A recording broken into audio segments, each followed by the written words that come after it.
Yo people, welcome back to another video. Now, it was announced last night that we are going to get a Tales of the Underworld show as a third season of this Tales animated series in Star Wars. Now, the animated content usually does well, especially since it's spearheaded by Dave Filoni, and in my opinion, Tales of the Jedi was some of the best Star Wars animated stuff that they've ever created, and they made it clear what they wanted to do with this type of show. The way they managed to focus on Ahsoka and add 3 stories to her overall story that added context and connected to the movies, it was really good to see, something refreshing. And same goes to Dooku. We got to explore his character a lot more, which allowed us to see more from characters like Mace Windu and Qui-Gon Jinn, and for me this is the ceiling for this type of project. Overall, it's about finding ways of telling stories we haven't seen in 3 different time periods of the character's life, while trying to add in a few characters from that time period that they choose, and if possible, connect it to the bigger picture, whether it's a film or a TV show that they've released on Disney+.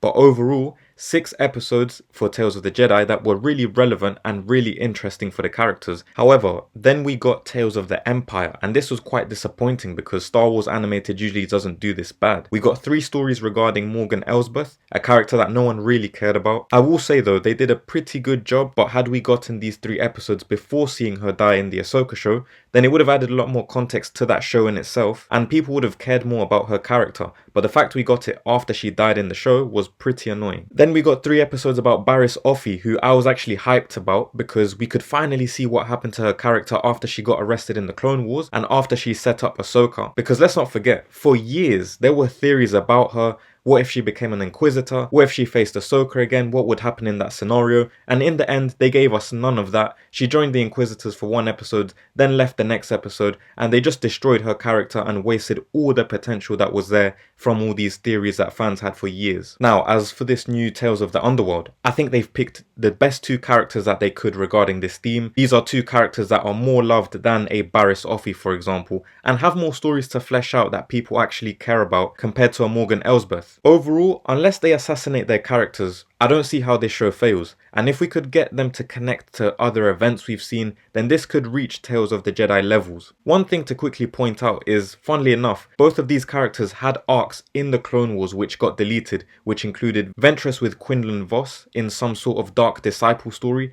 and Cad Bane versus young Boba Fett. So I wonder if they'll finally give us something to do with this, maybe a flashback or a scene from these deleted scenes. So let's start with Cad Bane, and we saw a lot of his footage from the trailer, and it was him fighting or having some sort of animosity with some sort of old rival, so it'll be interesting to see what happened there and what caused the conflict. I think at least 2 of the episodes will be about Cad Bane facing this guy and just building his bounty hunter rep. One thing I'd like to see is maybe an episode 3 where we get to see what he was doing while the Empire ruled the galaxy. He seemed to have a problem with Boba Fett for working with the Empire in Book of Boba Fett, so hopefully we get some context as to why. I do think they'll do the thing where they try and humanize Cad Bane or make us have sympathy for him, which to be honest, I don't know if I like. I guess it depends on how they execute it, but I just don't think every villain has to be sympathized with or redeemed, which is becoming played out in content. But knowing that it's Cad Bane and the rep that he has in terms of how much he's loved, I do think this will deliver. Moving on to Asajj, and I think this will be the most interesting out of the 2 stories. I assume episode 1 will be after her Clone Wars days, just living the bounty hunter life. I assume 2 out of the 3 episodes minimum will be her after we saw her in the Bad Batch cameo that she did in season 3. Based off the trailer, it seems like she's taken a Padawan under her wing. It looks like she's going to be defending this kid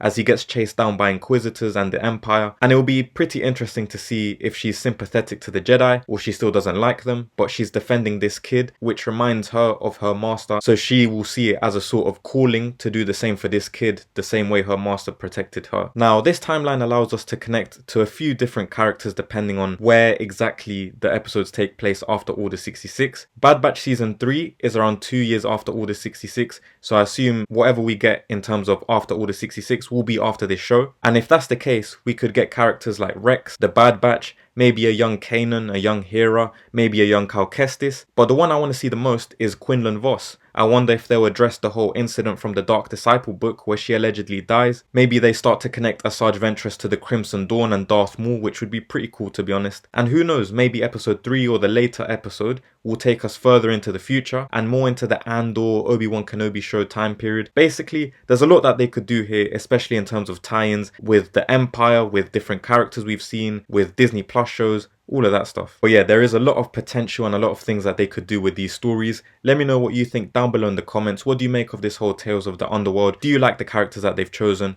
And what other tales would you want to see in the future? I'd also appreciate if you could hit that like button and sub to the channel, as we are on the road to 2K subscribers. Thank you for your time.